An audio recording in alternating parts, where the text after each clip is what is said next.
The story begins with ships firing at an unusual island. This island is not ordinary because it's inhabited by monsters. These creatures are terrifying, and the people on the island rely on hunters to eliminate them. The hunters are ready to take down these monsters, even when faced with giant red ants that appear before them. These ants are huge and scary, but the hunters prioritize fighting them to protect their commander. Unfortunately, the ants turn out to be incredibly powerful, and they start attacking the hunters mercilessly. The leader, who was their hope, lies injured on the ground. He's on the verge of losing consciousness. Just when things seem bleak, a person named Byung arrives and saves the commander from the ants' attack. Byung uses his healing magic to tend to the commander's wounds. However, the stubborn ants continue to attack, and this time, another hunter named Yoonseok uses his thunder power to knock the ants away. Despite their efforts, many ants are still around them. Yeonho, another hunter, uses his incredible strength to fight them off. The hunters protect Byung, who is trying to heal the injured. As they struggle against the ants, a giant white ant, considered the boss of the ants, appears.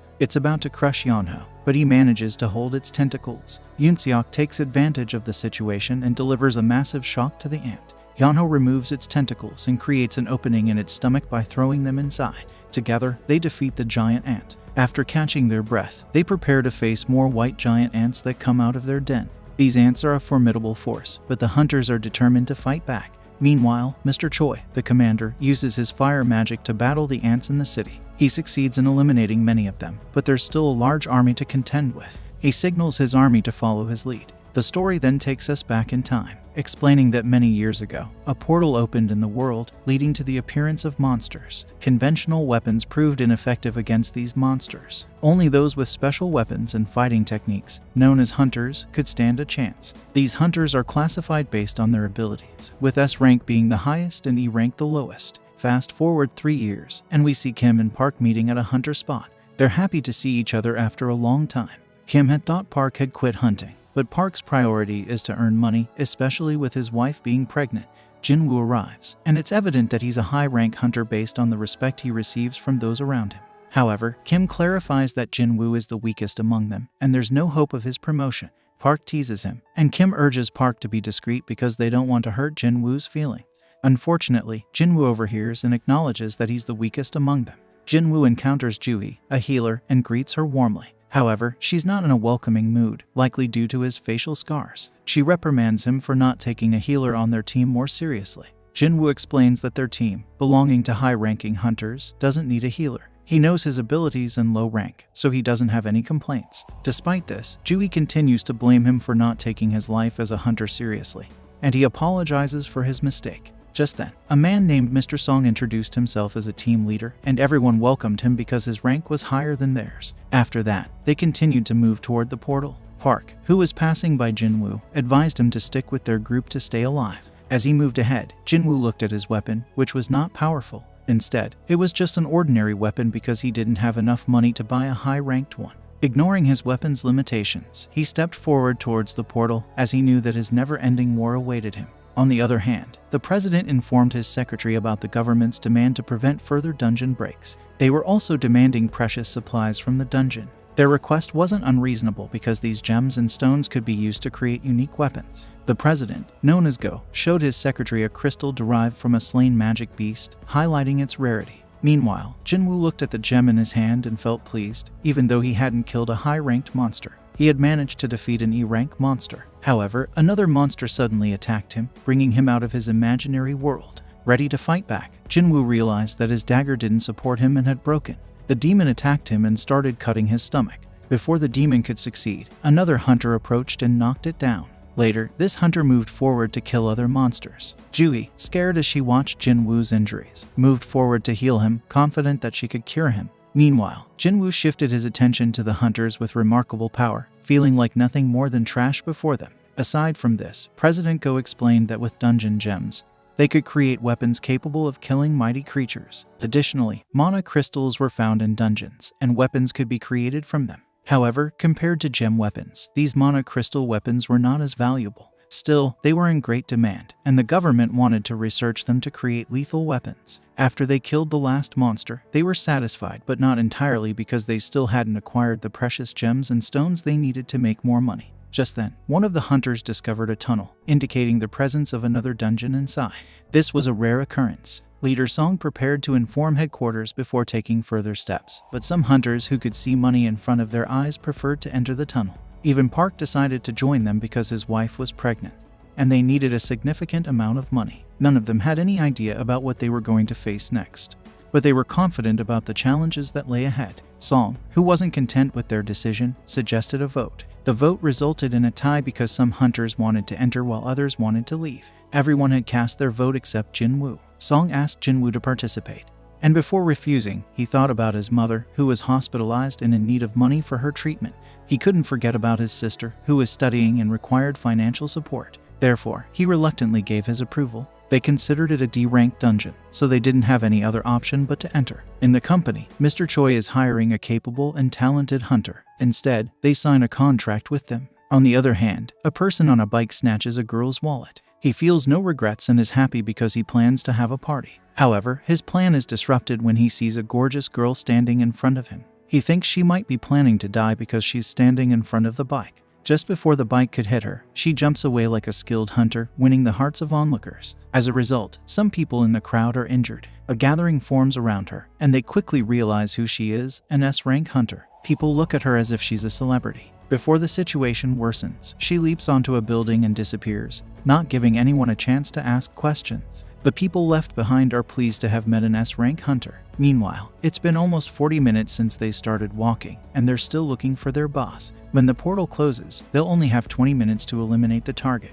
While walking, Ju-Jui needs to talk to Jinwoo. Jinwoo notices her concern and apologizes, even though he doesn't fully understand his mistake. Ju-Jui becomes furious and starts insulting him because she feels he has no concern for his life.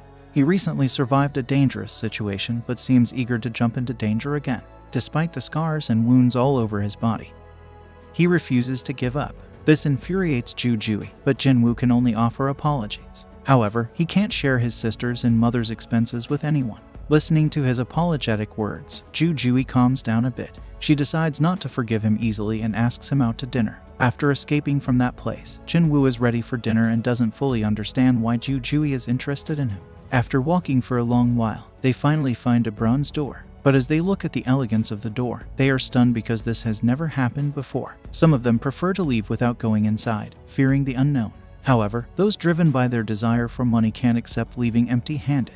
So, despite their fears, they have no choice but to enter. Back in the city, a group of hunters gather for an orientation session. They watch a video of President Go, who explains that the portal they're about to enter has existed for over a decade, and there are still many mysteries within the dungeon. Hunting is a dangerous profession, and even experienced hunters can't afford to let their guard down during a raid mission.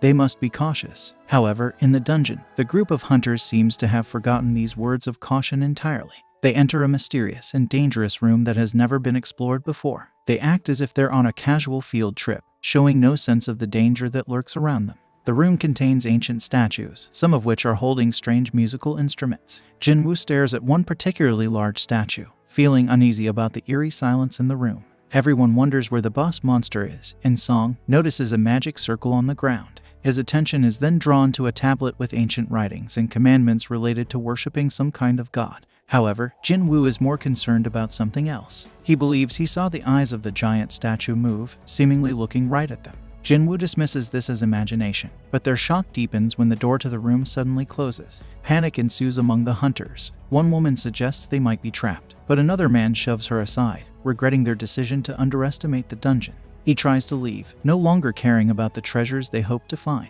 However, in an instant, half of his body is sliced off by one of the statues. Horror and disbelief grip the remaining hunters as they realize they are facing a formidable enemy. Jinwoo is the most shocked among them, considering that the deceased hunter was of a higher rank than him. He knows he stands no chance against the statues, and the situation makes no sense to him. This dungeon is only supposed to be a D rank, but the statues are anything but ordinary. As chaos unfolds, Jinwoo has a terrifying realization. If one statue can move, then perhaps the others can too. He locks eyes with the giant statue, which seems to return his gaze. His mind races as he contemplates the dire situation they are in. Reflecting on Jinwoo's history, it becomes clear that he has faced numerous life and death situations before. From being separated from his team in his first mission to suffering injuries and hospitalization and encounters with magic beasts, every dungeon expedition is a perilous endeavor for him. Unlike other hunters who acquire gems and invest in better weapons, Jinwoo has only a modest knife and tattered clothes. He endures constant ridicule, relying on keen observation to find ways to survive. Back in the present, Jinwoo's instincts warn him of the impending danger posed by the giant statue. However, his warning comes too late, as the giant statue releases a powerful beam from its eyes, causing massive destruction. Panic and disbelief grip the team as they realize the direness of their situation. Ju trembles with fear, and Jinwoo is left shocked, knowing that they are trapped with no way out, and their lives are in grave danger. After witnessing the powerful attack, the group debates whether to flee, fearing further attacks. Song advises everyone to stay still to avoid provoking another assault. He commends Jinwoo, acknowledging that they all would have been in grave danger if not for Jinwoo's alertness. Jinwoo, noticing Song's missing arm, attends to him. Song downplays his injury, requesting Jinwoo's help to stop the bleeding. He had hoped to ask Ju, a B-rank healer, but she struggles under pressure, which limits her to easier raids. Song notes that while he has experienced B-rank dungeons, the creature they encountered could be O or even S-rank. Song then recites the Kartanen Temple's commandments, which include revering God, praising him, and proving faith. Those who fail to obey these laws will not survive in this place. Jinwoo wonders if the massive statue they saw represents the god mentioned in the commandments. The narrative then shifts to explain that 10 years ago, gates connecting their world to an alternate dimension appeared, leading to supernatural occurrences worldwide. These events gave rise to individuals with special powers, known as hunters, responsible for battling the creatures inside dungeons. A hunter's power, once awakened, remains constant. However, some gates hide monsters that evoke a fear beyond the ordinary. We then see that Jinwoo's sister, Jinna, is at school when one of her friends arrives late. The friend curiously asks if Jinna's brother is a hunter. Jinna confirms, mentioning he's an E-rank and often gets injured, recently coming home covered in bandages. She inquires why her friend is interested, and the friend nonchalantly suggests she could do better than Jinna's brother. Meanwhile, back in the dungeon, Song acknowledges the overwhelming power of the creature they face. He suggests they regroup and find an escape. Another person trapped in the dungeon, not wanting to die after just securing a contract with a major guild, believes he can escape by running at full speed, confident in his swiftness. However, as he attempts to flee, the statue instantly incinerates him. Song realizes they are at the mercy of this powerful entity, and Jinwoo ponders why it hasn't killed them all yet. Recalling the commandments, Jinwoo asks Song to repeat the first one. Song replies that it's to revere God. Jinwoo theorizes that the dungeon operates under its own set of rules. He tries standing up, causing the statue's eyes to glow ominously. Quickly sitting back down, the statue returns to its normal state. Jinwoo then instructs everyone to bow their heads to the statue. The group is confused, not fully understanding his reasoning. Song asks Jinwoo if he's figured something out. Jinwoo explains that the statue won't attack as long as they keep their heads bowed in reverence, following the commandment to revere God. Everyone imitates Jinwoo, bowing their heads. The statue's sinister expression seems to soften, and Park, noticing the statue isn't reacting, bravely stands up. To their relief, the statue remains passive, and the rest of the group also stands. They question if the danger has passed, but Jinwoo reminds them there are still 2 more commandments to consider. Suddenly, the statue comes to life and starts moving. Song asks Jinwoo for a plan, and Jinwoo admits he doesn't have one but emphasizes the importance of adhering to the commandment. The second commandment, to praise God, becomes their focus, but they are unsure how to do it. A hunter, knowledgeable in ethnology, volunteers to try praising the statue using traditional extollments. Unfortunately, his prayers don't affect the statue, which brutally crushes him. The horrifying sight causes the others to scatter in fear. Park, desperate to survive for his family's sake, approaches another statue, hoping for safety. Tragically, this statue swiftly cuts him in half, leaving the group in shock and dismay.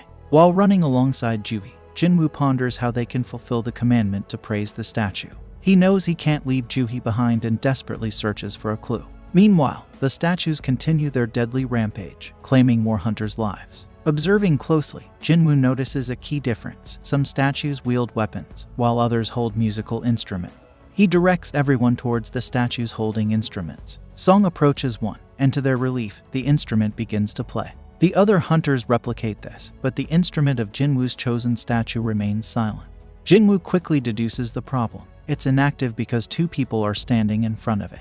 He decides to leave Juhi there and move to another instrument statue, even as the giant statue chases him. The colossal statue attempts to crush Jinwoo, but he agilely dodges the attack. However, he inadvertently lands near a weapon-bearing statue and narrowly escapes its assault, sustaining some injuries. Despite his wounds, Jinwoo crawls towards a different instrument statue. As the giant statue lunges for another attack, Jinwoo evades it and reaches the instrument statue, triggering its music. The giant statue halts its aggression and returns to its throne. Jinwoo understands that playing the instruments is the way to praise the entity, as required by the commandment. Juhi rushes over to Jinwoo, finding that one of his legs is missing. She attempts to heal him, but Jinwoo cautions her against overexerting herself. Ignoring his warnings, Juhi pushes her powers to the limit, causing her to bleed and eventually forcing her to stop. Kim, overwhelmed by the dire situation, remarks that it feels like a nightmare. He comments regretfully on Song's lost arm, attributing it to Song's rash decision as their leader. He suggests it's a result of karma. The others quickly remind Kim that he was the one pushing to enter the dungeon, but Kim argues that they all agreed on it together. Song, taking responsibility, admits the final decision was his. Jinwoo, sensing the urgency, refocuses the group, reminding them there's still one commandment left. Suddenly, an altar materializes in the room's center. The group is puzzled, but Jinwoo explains it's an altar for offerings to gods, used for treasure and sacrifices. He connects this to the third commandment, the need to prove their faith. Kim suggests a sacrifice is necessary, and, pointing his sword at Song, implies Song should take responsibility for his actions. Song, accepting his fate, approaches the altar, ready to sacrifice himself. Jinwoo internally debates this, believing the situation isn't solely Song's fault since they had voted on their action. As Song nears the altar, a flame ignites beside it, causing confusion among the group. Song looks to Jinwoo, unsure if further action is needed. Jinwoo, deep in thought, requests 2 hunters to escort him to the altar for a closer examination. The group is concerned about potential attacks, but Jinwoo reassures them. Approaching the altar, 3 more flames appear. Song asks Jinwoo if he has figured anything out, but Jinwoo admits he hasn't. He questions whether waiting would lead to rescue, but Song pessimistically notes that the gate has been open for a week, and the statues might reactivate before help arrives. Jinwoo reflects on the dungeon dynamics, realizing that a gate fully opens in 7 days, leading to a dungeon break. This event allows monsters to cross into their world. The main goal of raids is to defeat the dungeon boss and close the gate in time. Failure to do so in their current predicament would mean the monstrous entity could invade their world. In the hospital, Jia is visiting her mother, who is unconscious in her bed. Jia chats away happily to her unresponsive mother, sharing stories about her day. Meanwhile, in a mysterious dungeon, Jinwoo gathers everyone around an altar. He suspects that for each person present, a flame will light up, possibly leading to something happening.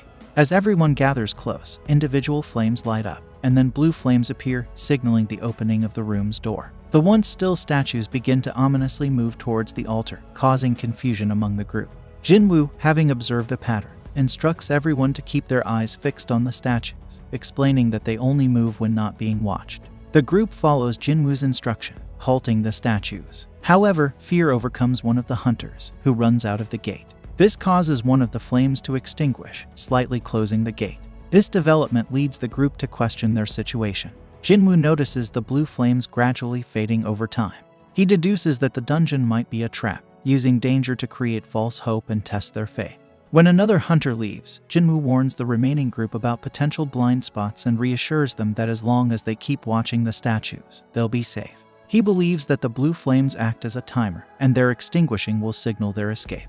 Kim, acknowledging Jinwoo's crucial role in their survival, feels torn between staying and returning to his family. He decides to leave, hopeful for a reunion with his loved ones. Jinwoo, despite the dwindling numbers, remains determined to find a way out. Song then urges Jinwoo and Juhi to escape, saying the door will remain open as long as someone stays behind.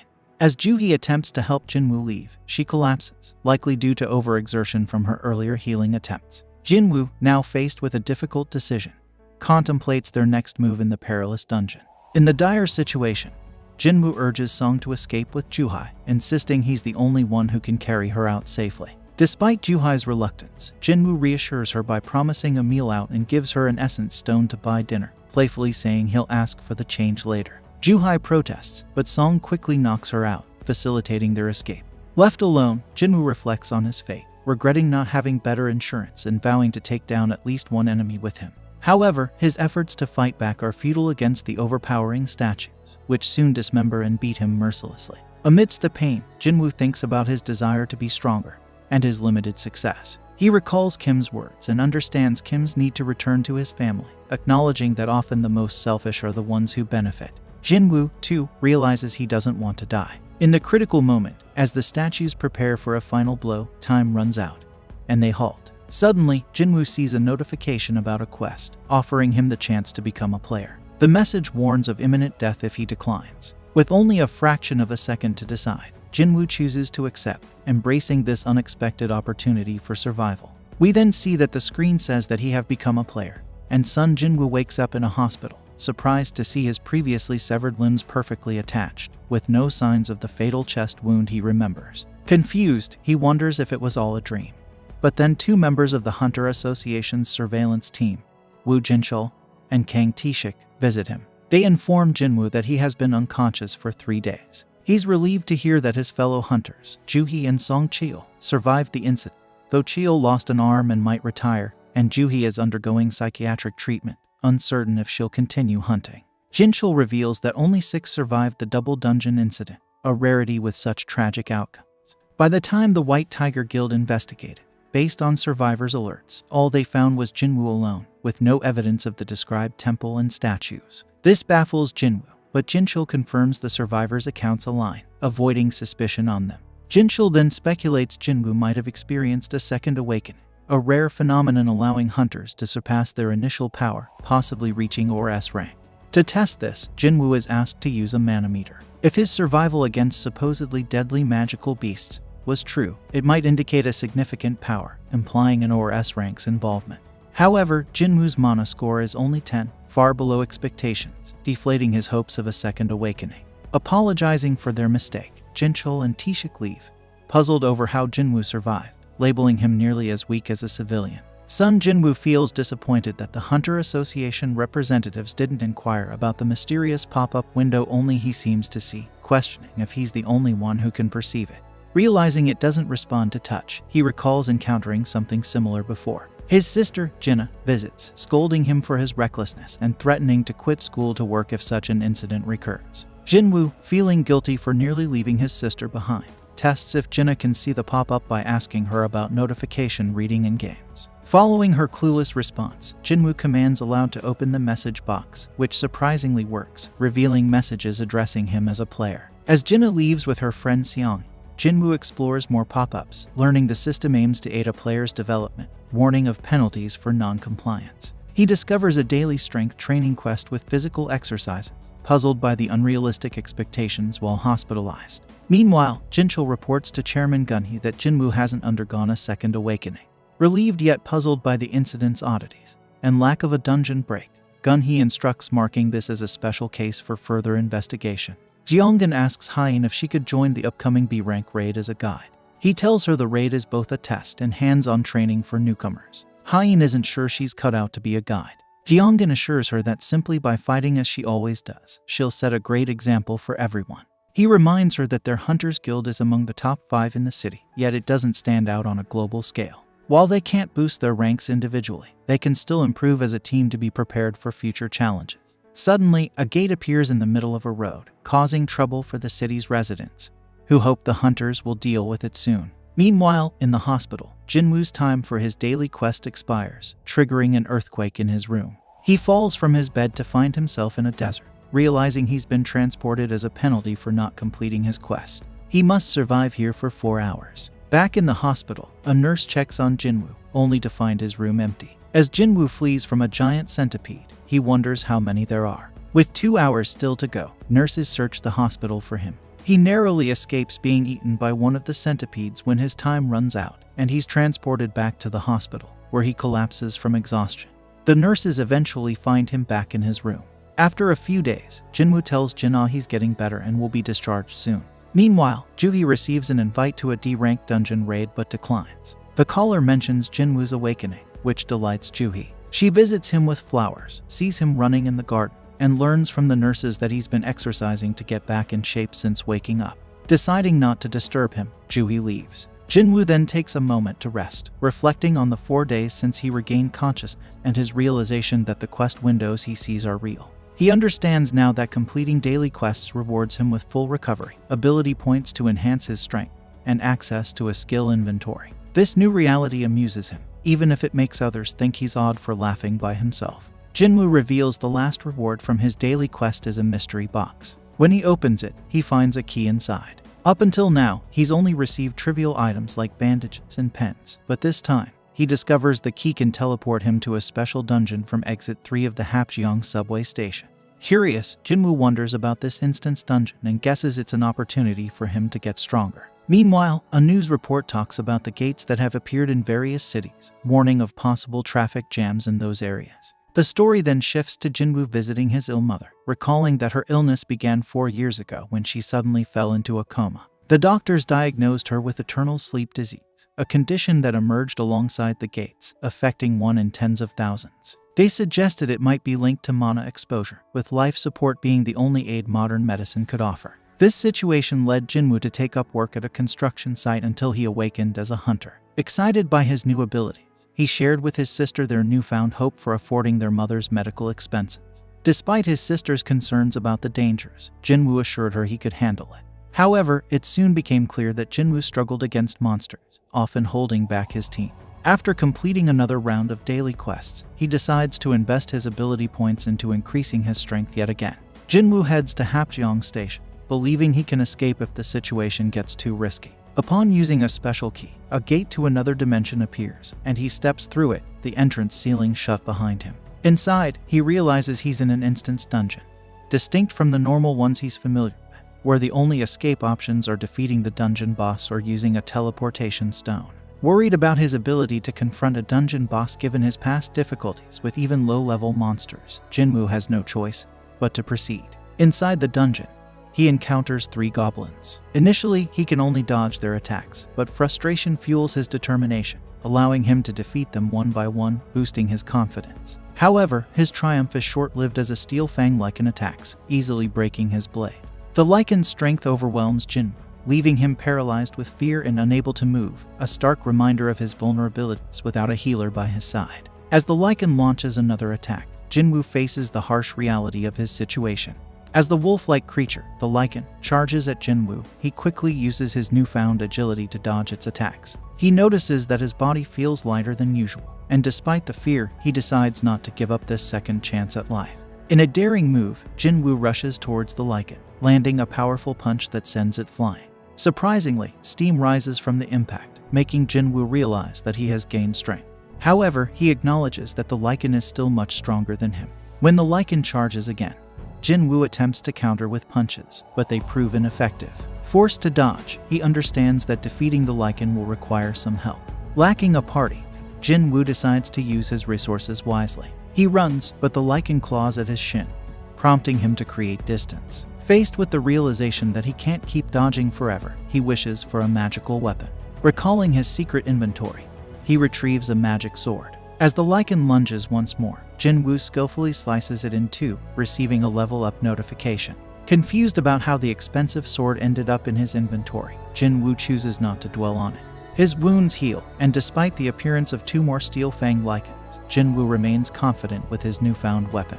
Attempting to lift the sword from the ground, Jinwoo realizes it won't budge. Panic sets in as the lichens approach, and he desperately pleads for the sword's cooperation. On the final attempt, the sword dislodges just in time. As the lichens close in, Jinwoo swings the sword, defeating one and skillfully kicking the other to prevent damage to his valuable weapon. Unfazed by the appearance of another lichen, Jinwoo confidently faces it, knowing that these creatures are nothing compared to the challenges he faced in the secret room. The magic sword, now a powerful ally, gives him a newfound sense of assurance as he prepares for whatever challenges lie ahead. Jinwoo faces the lichen, but it quickly turns and runs away. Deciding to take a break, he leans against the wall and realizes he's now at level 2 after engaging in actual combat, unlike the daily quests that never caused him to level up. His wounds heal, and he notices that all his stats have increased by 1 point, making a total of 5 points, which is more than what he gained from daily quests. Curious about how much stronger he can get with each stat increase, he speculates that the higher his basic ability in a stat, the more points he can earn. Despite the newfound strength, he remains grounded, not wanting to get carried away by defeating only 5 small monsters. Eager to collect rewards, Jinwoo checks for magic gems on the lichens, but instead, he receives a wolf fang as an item. Wondering about the in-game economy, he attempts to buy something from the shop screen, only to find out that new players cannot make purchases. Opting to sell the fang, he receives 20 gold coins, though he ponders on their real-world value in an E-rank dungeon. Facing the challenge of finding the dungeon boss or the teleportation stone, Jin Woo acknowledges his uncertainty about defeating the boss alone but believes in his chances as he continues to level up. Suddenly, he notices an entire pack of lichens emerging from the shadows. Unfazed, Jin Woo charges at them in defiance. Engaging in a battle with the lichens, he slashes and slices through their attacks. Even when surrounded, he remains fearless, hoping the lichens provide a worthy challenge and don't die too easily. As he battles, memories of his past flash before his eye, and a smile crosses his face. Relishing the fight, he levels up during the battle, ultimately defeating the entire pack and earning the title of Wolf Assassin. Jin Woo, exhausted and sweating, takes a moment to catch his breath after a challenging battle in the dungeon.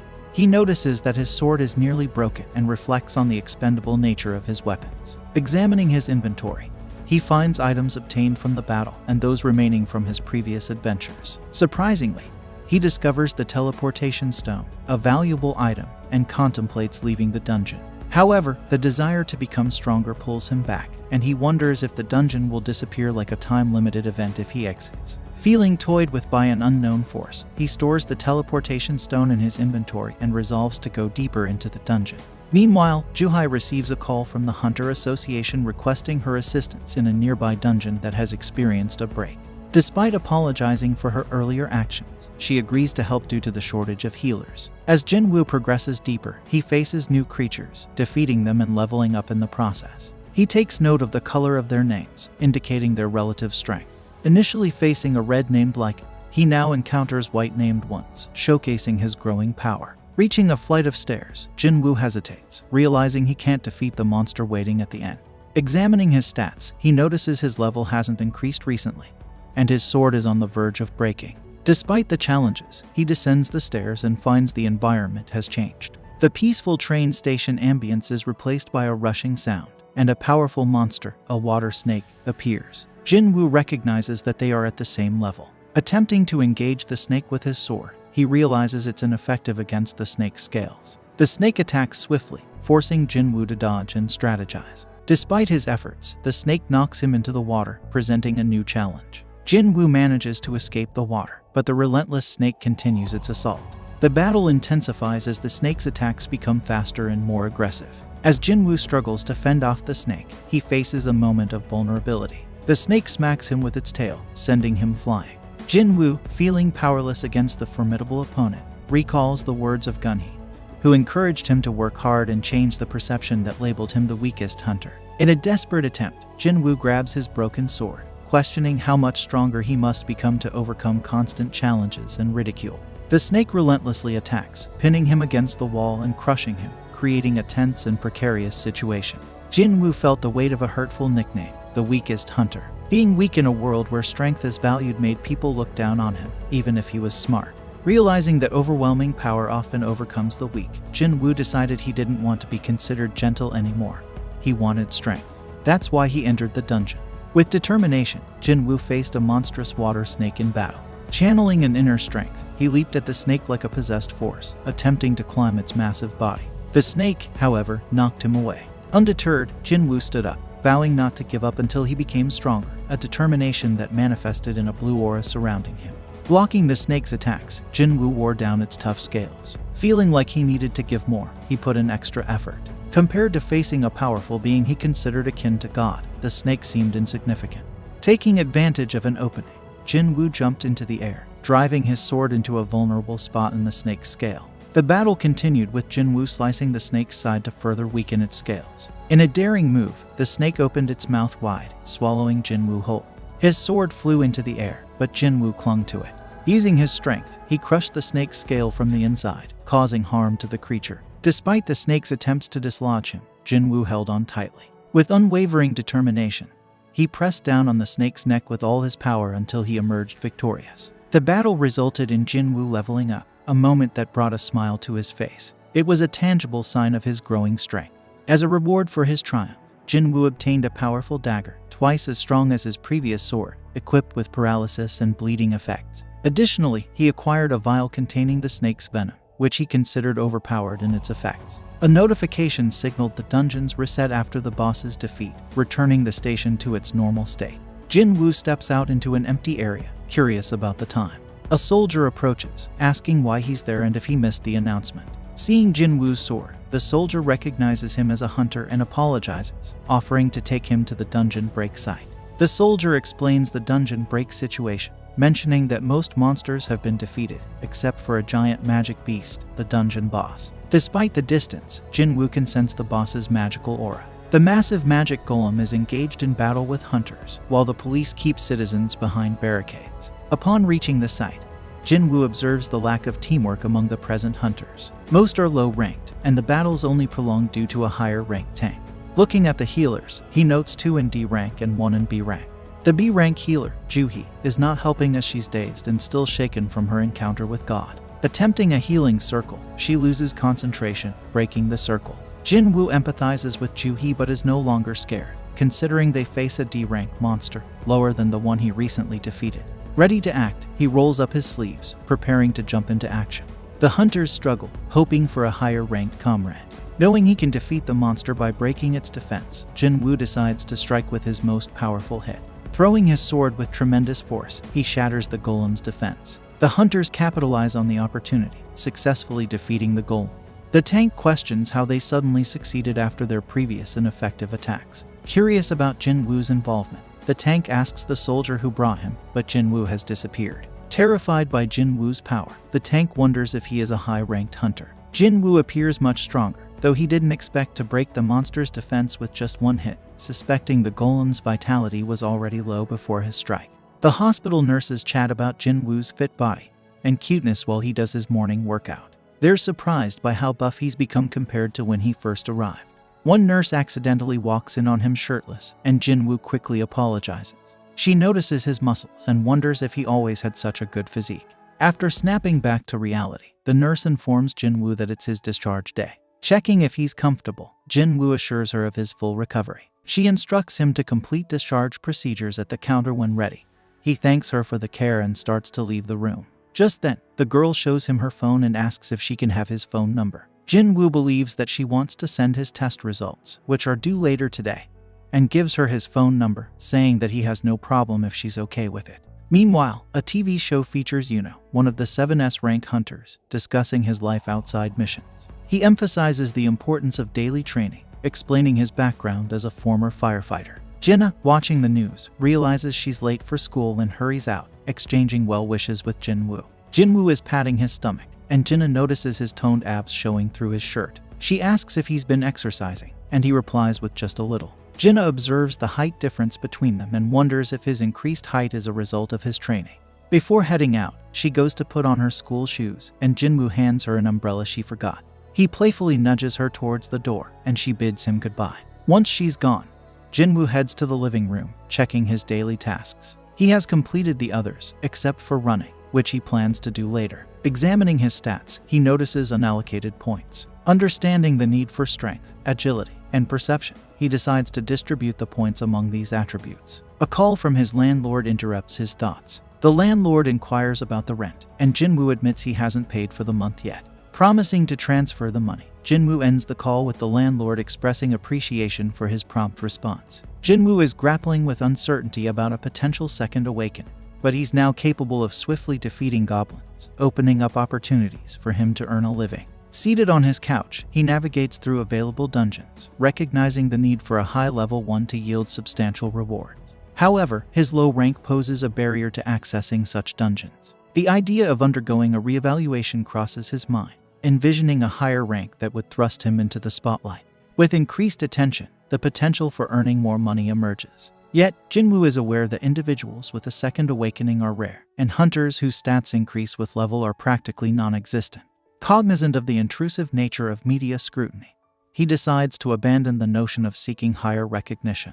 He decided to keep his abilities under wraps until he fully grasps them. Jinwoo receives a surprising notification on his phone. Startled, he hastily dresses and heads to a specific location. While accomplishing his daily task, he is on the verge of claiming his reward when a man suddenly calls out to him. Gong-suk introduces himself to Jinwoo. Realizing Jinwoo is an E-rank adventurer, Gong-suk's party members recognize him as the infamous weakest hunter. Despite one member laughing at Jinwoo's nickname, Gong-suk reprimands them and apologizes for their behavior. He then invites Jinwoo to join their dungeon raid to bolster their numbers. Dong-suk allows Jinwoo to accompany them but clarifies that he won't receive any loot, only a commission for his services. Examining the group, Jinwoo notices 4 C-rank hunters and 2 who are D rank or lower. Curious about Jinwoo's role, Dong-suk explains that he'll be responsible for carrying their luggage and belongings during the expedition. Jinwoo inquires if there's a healer in the group. The man explains that private teams like theirs find it challenging to recruit healers, but manage without one. Despite Jinwoo's concern, the man hands him the contract, which states the party won't be responsible for any injuries he sustains. Jinwoo signs it, and another hunter named Jinho introduces himself as a D-rank member brought in to fill their numbers. Impressed by Jinho's equipment, Jinwoo assumes he's from a wealthy family. They equip their gear and head out. Jinho asks if the bags are too heavy, but Jinwoo assures him they're fine. They reach the gate, and despite its immense size, they doubt it's a C-rank gate. Dong-suk explains it was ranked by investigators. Jinho questions entering the large gate, and Jinwoo clarifies that only the magic flux matters. He adds that gates with a rank below C aren't very dangerous. Jinho is amazed by Jinwoo's knowledge, who mentions his experience as a hunter. Admitting it's his first time entering a C-rank dungeon, Jinwoo assures them it's safe. Dong-suk leads the party through the gate, finding darkness inside. He instructs a member to cast light, surprised by the absence of monsters and luminescent stones, which are typically found in dungeons. Jinwoo recalls entering another completely dark dungeon in his memory. Jinho, curious, asks Jinwoo about luminescent stones, and he explains they are glowing rocks often found in cave-like dungeons, emitting light from the floor or roof. Jinho, still bewildered by the abundance of gems and stones associated with dungeons, receives assurance from Jinwoo that he will become accustomed to it. As they venture deeper into the cave, Jinho remains surprised by the absence of any visible threats. Wondering if dungeons can exist without monsters, he questions Jinwoo, who instructs him to keep quiet. Jinwoo, using his acute hearing, detects hidden monsters choosing to remain concealed. Dong-suk prepares the party for an imminent battle. Jinwoo is astonished to find that the monsters move together, rushing towards any light source. He identifies them as insect-type magic beasts, and the party, not thrilled about facing insects, examines the holes, anticipating the insect attacks. Unease spreads as the insect sounds draw nearer. Jinwoo listens carefully, pinpointing the insects in a hole above the party. Dong-suk decides to attract the insects with his taunt skill, while others attack from behind. Jinho urges Jinwoo to stay by his side for protection. The party successfully executes their strategy, defeating the insects with coordinated teamwork. Impressed, Jinwoo feels a twinge of frustration. After the victory, Dong-suk queries Jinwoo about how he predicted the insects' approach. Jinwoo explains it was his intuition. One of the party members calls out to Dong-suk, and they notice the insects were killed by something that bit them, not their swords or magic. They suspect a monster preying on the insects. Jinwoo advises Jinho to be cautious due to his expensive gear. At the association gym, hunters working out hear a huge explosion. Some are surprised, but one hunter mentions it's their guild master's workout routine. They are impressed, but Yunho thinks it's not enough for a warm-up. Jinwoo shares more about dungeons with Jinho and questions if he can handle the luggage in such a massive dungeon. Jinwoo insists he's fine earning without fighting, but he's suspicious of the too-good-to-be-true deal. He remains uneasy about the lack of a healer in the group and the need to fabricate monsters. Discovering more half-dead insects increases their suspicion, thinking the dungeon boss is nearby. About to move forward, Dong-suk asks his party member to light up the cave. They proceed, cutting through cobwebs, anticipating the boss room. They find numerous mana crystals, sparking dreams of newfound wealth among the group. Everyone fantasizes about what they'll do with their potential fortune. Jinho examines Jinwoo's contract and suggests he gather crystals since they aren't considered spoils. Jinho is assured by Dong-suk that Jinwoo will get his share after defeating the boss. They plan to move the crystals before defeating the boss, as the dungeon gate will close. Taking advantage of the boss's sleep, they decide to proceed. Dong-suk realizes they lack the necessary tools left at their car and instructs Jinho and Jinwoo to stay back while they retrieve them. Jinho is uneasy, but Dong-suk assures him they're safe as the boss is asleep. Though C-rank dungeons typically require 8 people, Jinwoo recalls Dong-suk saying they've always managed with 6 members, wondering about the absence of regulars to fill the gap. Leaving the room, Dong-suk orders one member to seal it off. Realizing the betrayal, Jinho attempts to break through the wall to no avail. The dungeon boss awakens and approaches them. Feeling powerless, Jinwoo recalls his encounter with God and gains confidence. He instructs Jinho to step back, as he prepares to face the monster with his sword from the inventory. As Hong's group exits the dungeon, the mage questions why they didn't take care of the two newcomers themselves. Hong explains that killing them might awaken the spider, disrupting their mana crystal harvest. Hong assures the mage that their plan will succeed, as the inexperienced newcomers stand no chance against the spider. They intend to let the spider consume them and then retreat. While they can't force their way in without alerting the spider, Hong knows of a hidden path. The worst-case scenario is if the spider remains awake after consuming the newcomers. If they fail to retrieve the mana crystals, they'll still profit from Jinho's valuable equipment. Both Hong and the mage agree they're no match for the spider alone. Jinho tries to dissuade Jinwoo from facing the boss, arguing that even an elite C-rank hunter wouldn't stand a chance. Instead, Jinho suggests finding an exit. Yet, Jinwoo feels strangely calm. He realizes he may have reached a point where he no longer fears C-rank bosses. At level 18, he believes he stands a chance against it. After confronting the snake, Jinwoo declares the real hunt has begun. Meanwhile, Go, the Hunters Association president, is exhausted from endless meetings. His driver suggests sparring to lift his spirits, and Go, always willing to guide the younger generation, accepts. Back in the dungeon, Jinwoo encounters the formidable spider with its incredibly tough skin and powerful attacks, knowing one wrong move could mean his demise. Jinho observes Jinwoo's movements intently, quickly realizing they're unlike those of any ranked hunter. Puzzled, Jinho questions Jinwoo's true identity, wondering if he might be a false ranker. Such individuals deliberately lower their ranking by controlling their magic power, often for sinister purposes. Filled with regret for entering the dungeon, Jinho watches as Jinwoo struggles to penetrate the spider's resilient hide. With fatigue setting in rapidly, Jinwoo knows he must end the battle soon. Assessing his options, Jinwoo relies on his dagger's paralysis and drain ability, identifying them as his best chance for victory. However, his plan is thwarted when the spider unleashes an unexpected acid attack. Determined to overcome this obstacle, Jinwoo decides to utilize a new skill, Dash, to close the distance. Although he manages to land an attack on the spider's face, the debuffs from his dagger are nullified. Undeterred, Jinwoo persists, striking the spider repeatedly in a desperate attempt to weaken it. Despite pushing himself to the limit, Jinwoo's exhaustion leaves him vulnerable, and he is ultimately struck by the spider. Jinwoo finds himself in a perilous situation, but he recalls a reward from his daily quest that grants full recovery. With swift thinking, he activates it, much to Jinho's relief. Renewed, Jinwoo resumes his attack on the spider, managing to pierce one of its eyes with his dagger's debuffs taking effect. Seizing the opportunity, Jinwoo continues to strike, inflicting more damage and applying additional debuffs. Eventually, the spider succumbs to the onslaught, and Jinwoo receives notification of his victory. Reflecting on his narrow escape, Jinwoo realizes his luck in not choosing a reward before entering the dungeon, which surely would have led to his demise. Jinho is astounded by Jinwoo's solo defeat of the dungeon boss, strengthening his suspicion that Jinwoo may be a false ranker. As Jinwoo retrieves a gem from the defeated spider, Jinho offers to carry the supplies henceforth, admiring Jinwoo's prowess. Encouraging Jinwoo to rest, Jinho takes charge of mining mana crystals. Meanwhile, Hong and his group are taken aback by the survival of the newcomers. In another setting, Go demonstrates his skill to Wu in a training session, effortlessly overpowering him. Impressed, Wu marvels at Go's prowess, feeling grateful for the session's uplifting effect on Go. Go admits he's not as strong as before, but he acknowledges Wu's dedication to training.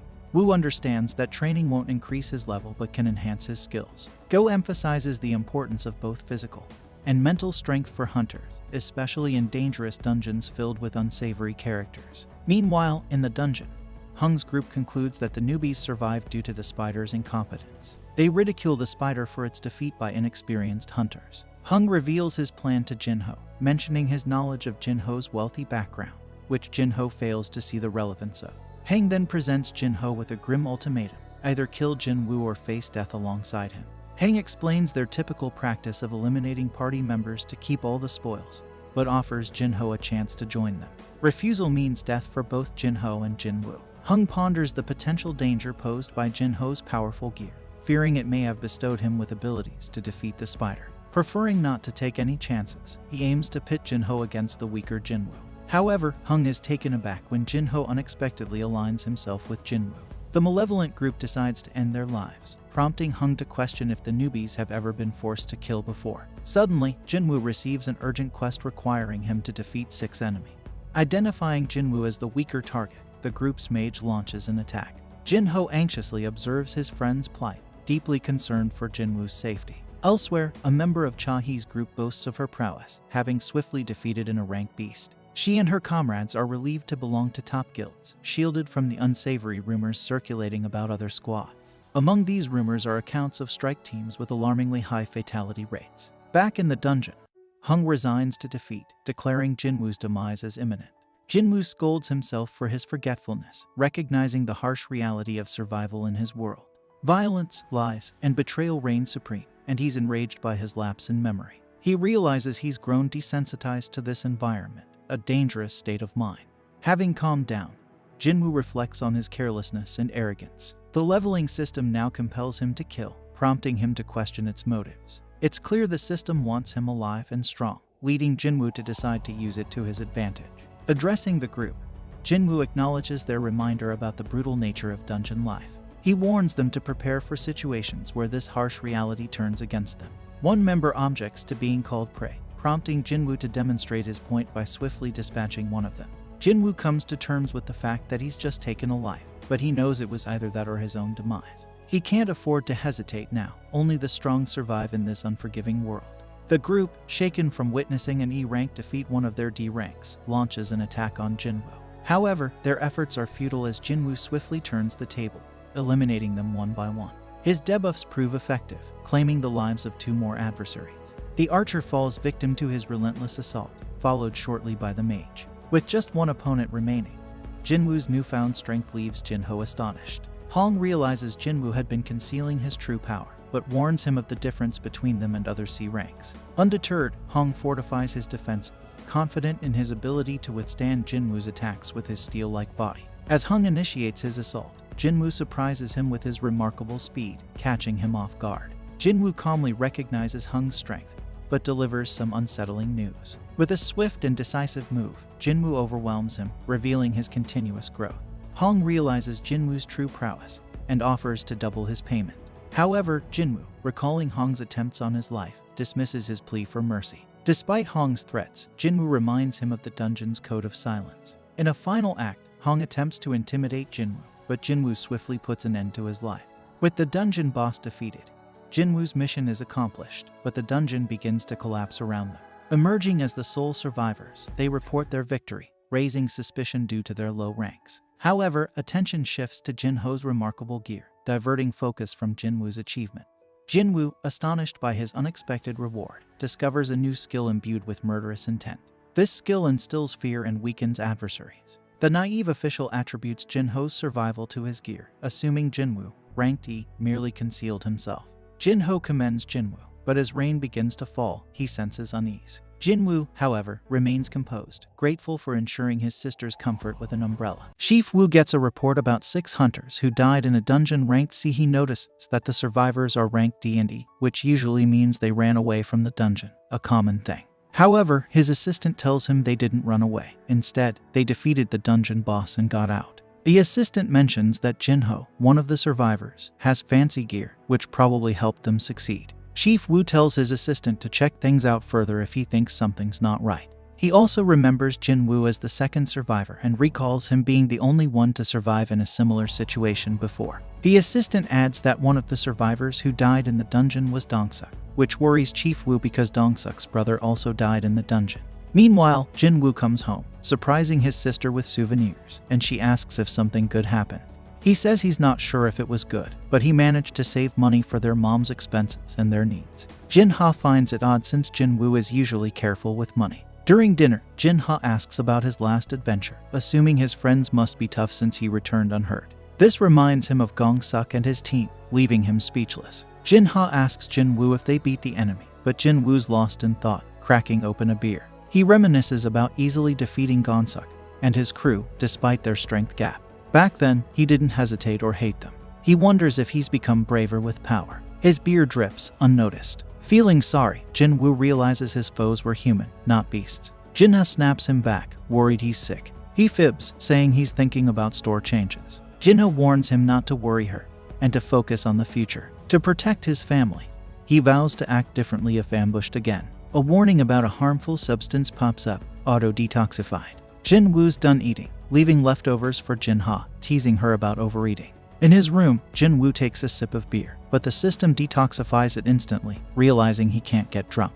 Suddenly, he receives rewards from a side quest, granting him health and longevity. These rewards stem from the double dungeon, explaining his body's ability to clear toxins automatically. Many events have unfolded since then, and Jinwoo hadn't had time to check his rewards, leaving him uncertain about many things. Falling asleep, he's awakened by a knock on his door. Jinha informs him someone named Jinho is calling for him. Seeing the beer can, Jinha warns him about alcohol's toxicity, but he reassures her. Leaving his room, Jinwoo meets Jinho in a cafe.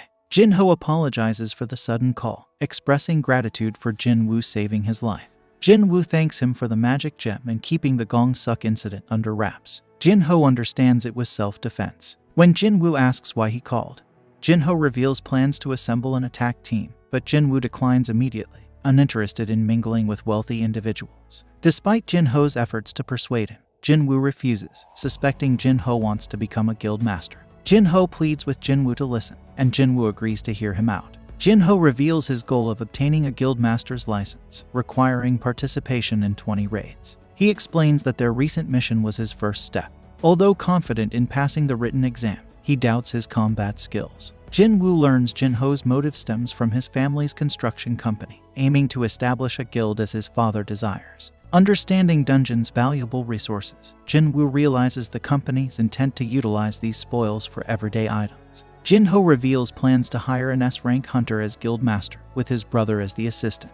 Jinwoo comprehends the rarity of S-Rank hunters, learning about Min, an S-Rank hunter, who hasn't joined a guild and is retired. Jinwoo realizes Jinho's plan to recruit S-Rank hunters from other guilds, and warns him against it because it could make enemies of those guilds. Jinho admits his brother's weakness, and reveals his desire to become guild master. He believes completing a raid with Jinwoo, a lower-ranked hunter, will impress his father into thinking he's become stronger. Despite Jinwoo's potential, Jinho insists their partnership would be beneficial. Jinho offers building plans as a reward, but Jinwoo finds them insignificant, considering his potential for higher ranks. Aware of the danger of associating with those who don't understand leveling up, Jinwoo declines Jinho's offer. Jinho then pleads for Jinwoo's silence in exchange for his help, but Jinwoo's intense glare startles him. Gongsun instructs his assistant Laura to bring him documents about Jinwoo and Jinho. Laura brings them, and Gongsun is furious about his brother's death. Despite Laura's attempts to console him, he interrupts her, demanding the documents. He questions Laura about the consequences of taking someone's life in another country. Shocked, Laura explains he could be prosecuted under treaty laws if the country has them, or by their own country if not. She suggests negotiating with the government for leniency. Gongsun orders Laura to adjust his schedule, but she warns him of the impact on guild operations. He insists on clearing his schedule for later. Observing Jinho as a D-rank and Jinwoo as an E-rank hunter, Gongsun hopes they're still alive when he visits them. Jinwoo and Jinha go for their morning routine together. Jinwoo is surprised Jinha joined him today, thinking she might be overdoing it because she ate too much chicken. During their jog, Jinwoo randomly asks Jinha what she would do with 30 billion. Curious, Jinha answers that she'd use it for their mom's medical bills and her college fees, saving the rest because it's a lot of money. Satisfied with her response, Jinwoo speeds ahead, leaving Jinha impressed by the strength gap between hunters and humans. Meanwhile, Jinwoo discovers his daily quests continue counting even after surpassing the goal. Intrigued, he pushes himself further, deciding to double his daily quests, turning them into secret quests. After completing the secret quest, Jinwoo chooses a blessed random loot box as his reward. When it opens, a miniature sun emerges, transforming into a key. The system reveals the location of an S-rank dungeon, which the key unlocks, surprising Jinwoo. Jinwoo discovers he can gather ingredients for the elixir of life, a potion that can heal all illness, by defeating a slime. Determined to help his mom, who's in the hospital, he decides to clear the dungeon to obtain the elixir. Despite knowing there will be powerful beasts inside similar to those that troubled even S-rank hunters, he opens the dungeon gate. Entering the dungeon, he feels a bit scared but relies on a teleportation stone as a backup plan. Suddenly, a three-headed monster, the Hellgate Cerberus, appears, but Jinwoo remains unfazed. Determined to become stronger, he summons his dagger and confronts the monster. His title as a wolf assassin boosts his strength, allowing him to rush at the Cerberus with increased speed. Despite his efforts, his attacks fail to harm the monster. Jinwoo tries slashing the monster multiple times, but his attacks have no effect. Even after using his title skill, he's surprised by the huge gap between them. Attempting to use his murderous intent skill, Jinwoo finds it nullified by the Cerberus. Dodging the monster's attack, he manages to stab one of its heads. Next, he tries casting paralysis and life debuff with his dagger, but the monster cancels it out. As the monster attacks again, Jinwoo fails to dodge in time and gets bitten on the arms, losing some HP and screaming in pain. Shocked by the damage, he sees a third of his HP gone from just one attack. The monster prepares to crush him, but Jinwoo dodges and stands up. Suddenly, the Cerberus activates its rage skill, doubling its abilities for 3 minutes, and slashes at Jinwoo with its paw. Jinwoo struggles to react as he's struck with great force, causing him to lose more of his HP. With no other option, he activates his full recovery skill and counterattacks the monster. Although he manages to stab the monster in the eye, he learns it no longer feels pain. Thrown off by the monster, Jinwoo barely regains his balance before it lands a series of attacks, cutting his HP in half. Despite the relentless assault, Jinwoo's HP drops to 30%. His passive skill of willpower activates, granting him a 50% damage reduction buff. As the monster charges at him, Jinwoo kicks up dust to create a distraction and hides behind a rock. He's relieved that the system warns him of danger, allowing him to avoid death. Deciding to wait out the monster's skill for 3 minutes, Jinwoo prepares to use his teleportation stone. However, the monster suddenly attacks again, causing Jinwoo to lose the stone. Jinwoo quickly jumps to safety as his HP drops dangerously low. Unsure how to survive, he decides to go shopping while the monster searches for him. Buying 3 bottles of an exclusive healing potion, he finds each bottle only restores 100 HP. Remembering he's immune to toxins, he takes some water snake venom from his inventory, granting him a 20% physical damage reduction. When the monster finds him and attacks, Jinwoo doesn't give up, using the opportunity after the monster's skill ends to land as many attacks as possible. Despite his efforts, the monster remains unhurt. The monster bites him again, draining his HP almost entirely. Using his last strength, Jinwoo targets the monster's weak spot repeatedly until it finally falls. With a considerable level up, his wounds heal, bringing relief. Reviewing his rewards for defeating the Cerberus, Jinwoo finds a key to the demon's castle, and a random item revealing the pattern for the elixir of life, requiring 3 materials found in the castle. Realizing the danger of the demon's castle, Jinwoo decides to return when he's stronger. Later, Jinwoo visits his mom in the hospital and considers whether the elixir of life could cure her. Although he lacks the necessary materials, he knows where to find them. However, he acknowledges his current weakness and resolves to become stronger before attempting to obtain them. Jinwoo arranges a meeting with Jinho at a cafe and agrees to join him in 19 degrees Celsius rank raid missions. Jinho is surprised by Jinwoo's acceptance, but learns it's due to specific circumstances. Before agreeing, Jinwoo sets a condition. Only the 2 of them will participate in the raid missions. Jinho wonders how they'll manage to conquer the C-rank dungeons with just the 2 of them. He reminds Jinwoo that they need at least 8 people to enter a C-rank dungeon. Jinwoo advises him to find additional members, like Dong-suk did, to make up the numbers. Jinho worries about the danger of the missions, but Jinwoo assures him they can succeed as long as they stay safe. Jinwoo mentions that his father will surely recognize their achievements if they complete the raid missions unharmed. After considering this, Jinho agrees to Jinwoo's condition. He assures Jinwoo he'll take care of recruiting additional members and managing the dungeon gates. Meanwhile, Ha-in is jogging at a racetrack and decides to take a break to hydrate and stretch her muscles. Sensing someone behind her, she confronts them and questions why they're stalking her. The person, unsurprised by her detection due to her S-rank hunter status, apologizes for interrupting her training and offers her his business card. His name is revealed to be Yun. Jinho is in a car with his dad, who reminisces about when the dungeon gates first appeared. He explains how politics, news, and social events have become connected to the dungeons ever since. The dungeons contain various infrastructures crucial for the survival of ordinary people, and he understands that without them, survival would be difficult. He knows that only hunters have the ability to retrieve valuable resources from the dungeons.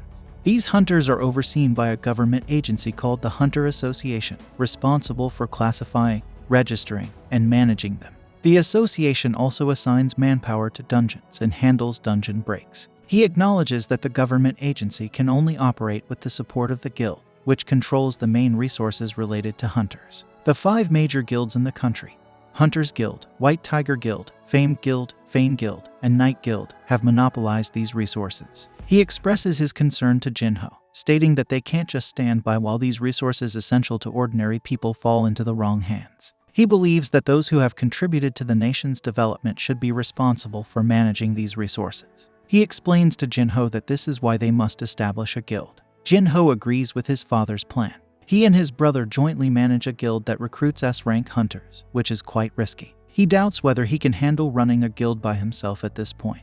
Meanwhile, Jinwoo goes for a jog to complete his daily task. Sitting on a park bench, he opens the game system and notices that the extra tasks are no longer counted. He wonders if he can still receive rewards like the previous secret quest, hoping for another item like the Demon Castle's key. However, he only receives a partly played bingo card from the random loot box. Though disappointed, he understands it's just chance and doesn't dwell on it. Leaving the park, Jinwoo walks through the city streets, reflecting on his status in the game system. Realizing he needs more ability points to become stronger, he decides to level up quickly. But he's limited to waiting for Jinho's C-ranked mission raids. Recalling encounters with centipedes in a dungeon, he considers returning to defeat them for more points. However, he realizes it may not be as beneficial as before, as he might escape easily without gaining points. As he receives a message from the Hunter Association inviting him to participate in a D-rank gate mission, he hesitates, knowing he can't fight alone since the association requires a team. Ultimately, he accepts the mission, realizing it's better than doing nothing and that he can't afford to waste time. Meanwhile, some apprentices are training in a dojo. One of the apprentices admits to his master that he's still not strong enough to beat him. The master reassures him that it's normal not to win, but the apprentice still feels ashamed.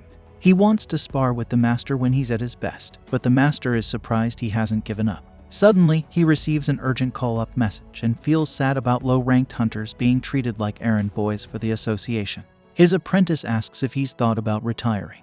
Recalling a past raid where he lost an arm, he considers if he's become a hindrance. His apprentice tries to clarify, but the master explains he wants to contribute as much as possible before his time is up. Meanwhile, a hunter informs his wife about being called for a raid mission. She urges him to quit the dangerous profession, citing the risks and lives lost in previous missions. He explains they need the money for their daughter's education and reassures her that the association won't send them to overly perilous dungeons. He tells her the last mission was an exception and apologizes for causing her worry. She advises him to be cautious, and their daughter asks if he's strong. He assures her he is and can defeat powerful monsters. Elsewhere, Yunho confronts Jongin in his office, feeling angry about being deceived. Kongin pretends he doesn't know, and Yunho mentions he's the one who arranged the media interview for him. Jongin acknowledges seeing the interview on TV, and thinks Yunho did well because his speech seemed sincere. Yunho is angry that Jongin is shifting his responsibilities onto him. Jongin explains that Yunho's attitude and honesty represent the hunters, which is what their chairman wants. He suggests that Yunho isn't suitable for that. Yunho decides to drop the accusations and wonders why Jongin called him. Jongin informs him that Yujin Construction, Jinho's dad's company, wants to establish a guild. Yunho says he already knew and heard they were recruiting members. He realizes he's interfering unnecessarily, as Wei and Jongin recognize. Yunho is certain Jongin knew he was aware of all this and decides to find out what Jangyin wanted to tell him. Meanwhile, Juhi receives a call from her mom, who's concerned because she doesn't call often. Her mom asks about her work as a hunter, expressing doubt about her strength as a B-rank hunter. Feeling timid, Juhi's mom suggests she come home to help with household chores, believing she's a burden to other hunters. Juhi becomes angry and tells her mom to stop making decisions for her, asserting that she will make her own choices. She ends the call feeling frustrated that her mother thinks she's a burden to other hunters. Despite recalling her past uselessness in raids, she decides to give it another try and leaves her room. However, she receives a message from the Hunter Association asking her to join a D-rank gate raid. Meanwhile, Ha-in walks through the Hunter Association building and encounters Yunho, who ignores her. She enters Jongin's office and informs him that she was approached by a scout from Yujin Construction, offering her the role of guild master in their new guild. Handing Jongin the business card, she explains the situation. Jongin realizes she turned down the offer and feels relieved. Ha-in mentions seeing Yunho earlier and wonders about their conversation. Yunho sits alone in a room with a glass of scotch, reflecting on his conversation with Jongin about Jeju Island. He wonders why Jongin brought up the island, recalling that it was sealed off after a failed raid, and updates about it were given annually. He understands that people are trying to forget about the island and its significance. Yunho understood why people wanted to forget about the island, but Jongin couldn't forget. Despite being praised as the strongest hunter, Jongin was determined to clear the island in the future and needed Yunho's support. He wanted them to become stronger and gather allies to change public opinion about the island. Now Yunho understood why Jongin arranged the media interview and trained new hunters. Jongin wondered if Yunho also had unfinished business on the island, and Yunho remembered the friends he left behind during the raid. In a dimly lit room at an undisclosed location, a suspicious man strikes a deal with another to end the lives of certain individuals. Jinwoo tells Jinha he's leaving, and she questions why he has work on a holiday. She notices he's been very busy lately, unlike before when he had to take long breaks between missions to heal from injury. She wonders if his training is paying off, and he reassures her that he can now make a steady living thanks to it. As he leaves without his usual gear, Jinha is surprised, but Jinwoo insists he'll be fine without it. Despite her attempts to stop him, he walks out, leaving her astonished as he heads for a raid, not just a quick trip to the convenience store. Mr. Song, the dojo master, knows that his sword wouldn't work against magic beasts, and his martial arts skills wouldn't be effective in a dungeon. He unexpectedly meets Jinwoo and notices how much Jinwoo has changed since their last encounter. Although Jinwoo lost his leg, he explains that it was miraculously healed when he woke up in the hospital. Mr. Song assumes a skilled healer restored Jinwoo's leg and is relieved to see Jinwoo in good health. Jinwoo feels sad that Mr. Song didn't regain his arm, but Mr. Song reassures him that he has adapted to it. Jinwoo is surprised to learn that Mr. Song was also summoned by the Hunter Association.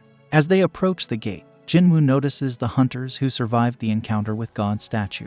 They avoid eye contact with him out of shame for sacrificing him for their own safety. Mr. Song finds it suspicious that only survivors from that dungeon were called together. Juhee is amazed by how much Jinwoo has changed since they last met. Suddenly, a car arrives at the gate, and 3 prisoners step out. They flirt with Juhee, but an association hunter silences them. An association official explains that the prisoners are substitute hunters joining them for the mission to reduce their sentences.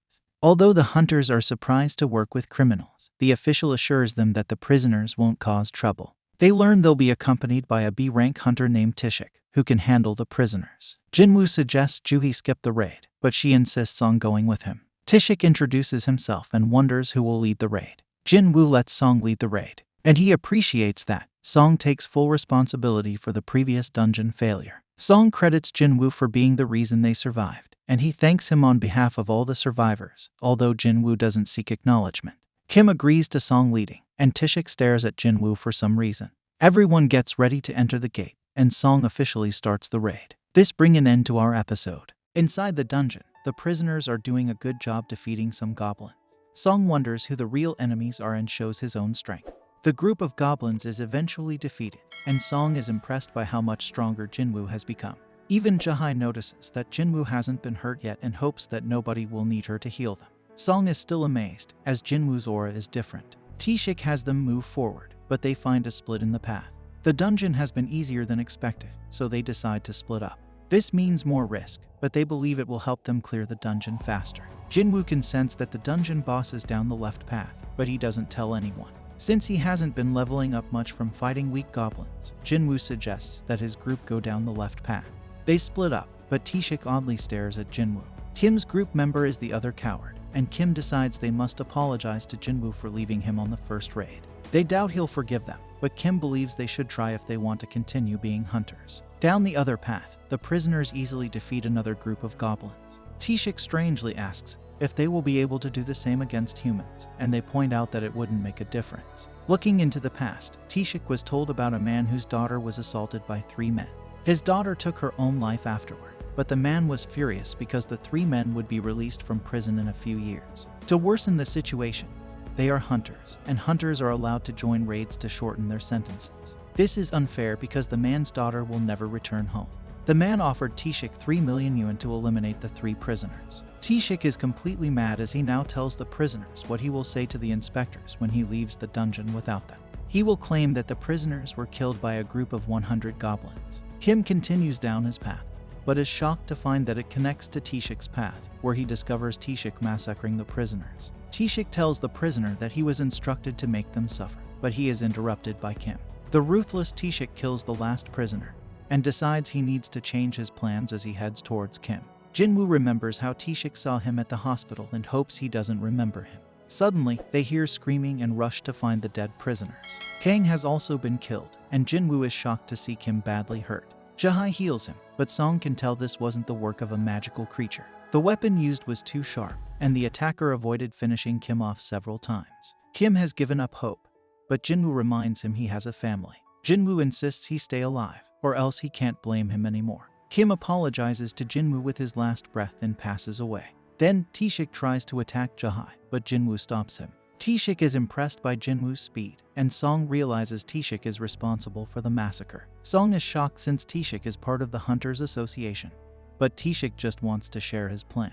Instead of blaming the goblins, T-Shik will claim the prisoners killed the other hunters. He'll then say they tried to kill him, but failed, which is why he was the only survivor. Jinwoo tries to hold Song back, as he doesn't think he can take on T-Shik. Song decides to fight him anyway, but he knows T-Shik has a higher rank. Jahai boosts his strength, and Song tries to use his sword skills against T-Shik. T-Shik saw through his plan, and now Song Kai is in danger. Just then, Jinwoo finally steps in to stop the fight. T-Shik demands to know who he is, so Jinwoo explains he's just a low-ranked hunter. T-Shik doesn't believe him, as he would need incredible speed to stop the attack he used on Song Kai. T-Shik can tell Jinwoo is hiding his power, and thinks he had a second awakening.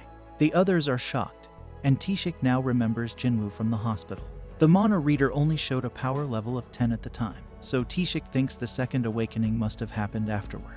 This doesn't make sense, though, as it doesn't explain why Jinwoo survived the double dungeon. T-Shik decides it doesn't matter and prepares to eliminate Jinwoo. Jinwoo wants to know what happened just now, so T-Shik explains he was carrying out justice by killing the prisoners. Jinwoo doesn't care about them but wants to know why T-Shik killed Kim and Kijun. Jinwoo notices that T-Shik could have finished things quickly, but he didn't. Instead, T-Shik seemed to have tortured and played with them. Looking back to when T-Shik spoke with the father, T-Shik explains that he has received big offers to join the biggest guilds. However, he chooses to work for peanuts in the Hunters Association. He chose this path because he finds it more enjoyable to kill people than beasts. A fight breaks out between T-Shik and Jinwoo, and the two spectators are amazed by their incredible speed. T-Shik can see they have similar builds, but he believes he has more experience fighting higher-ranked opponents. T-Shik uses this experience to control the fight, but he's shocked when Jinwoo asks him to be less bloodthirsty.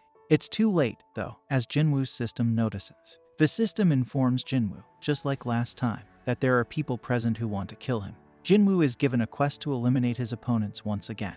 Jinwoo is surrounded by a dark power, but T-Shik is confused since he thinks he should have the advantage. Jinwoo instantly attacks, and T-Shik is shocked when he realizes he's been poisoned.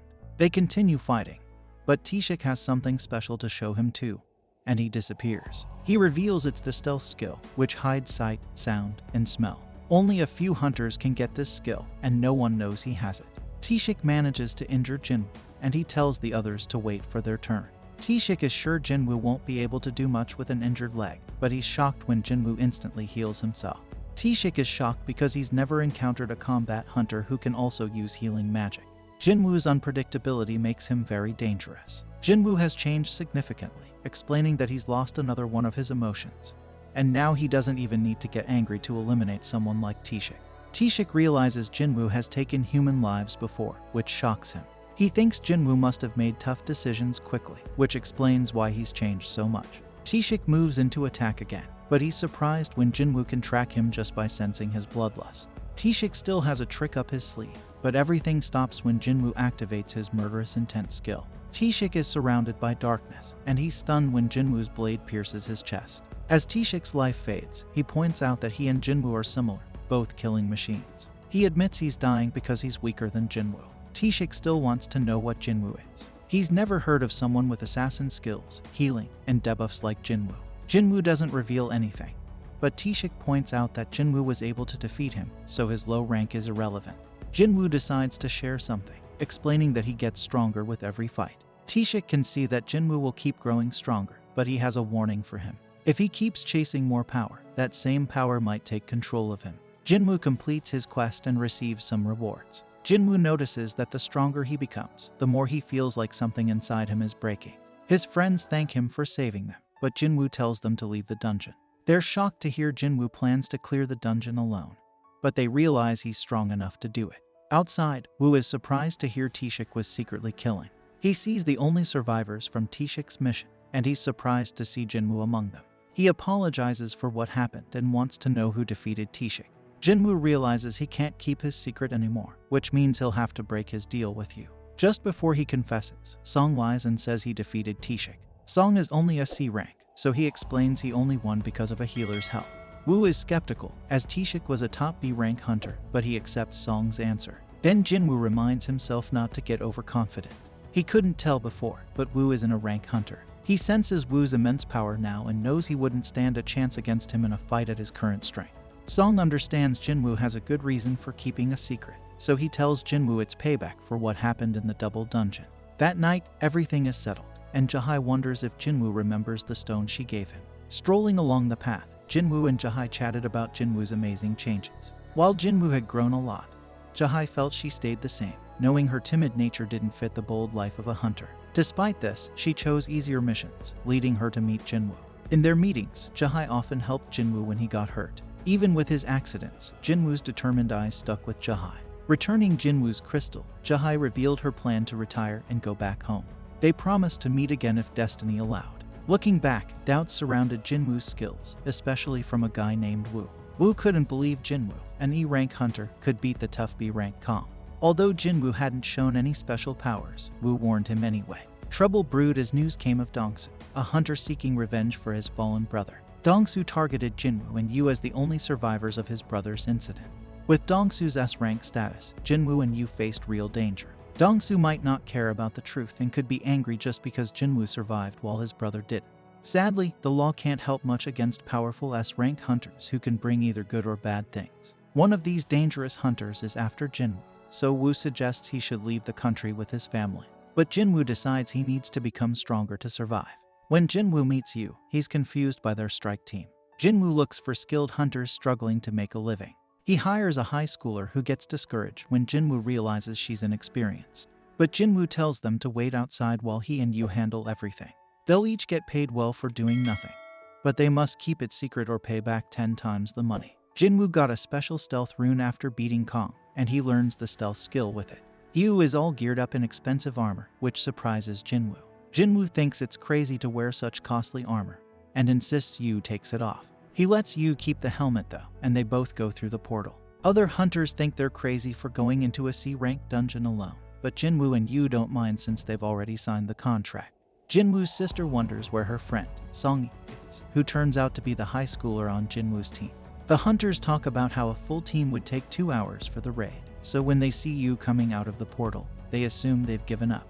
They're shocked when they realize the gate is closing behind them, meaning they've cleared the dungeon.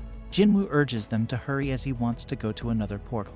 Their goal is to complete 3 raids in one day, which surprises the other hunters because they didn't even expect to finish one.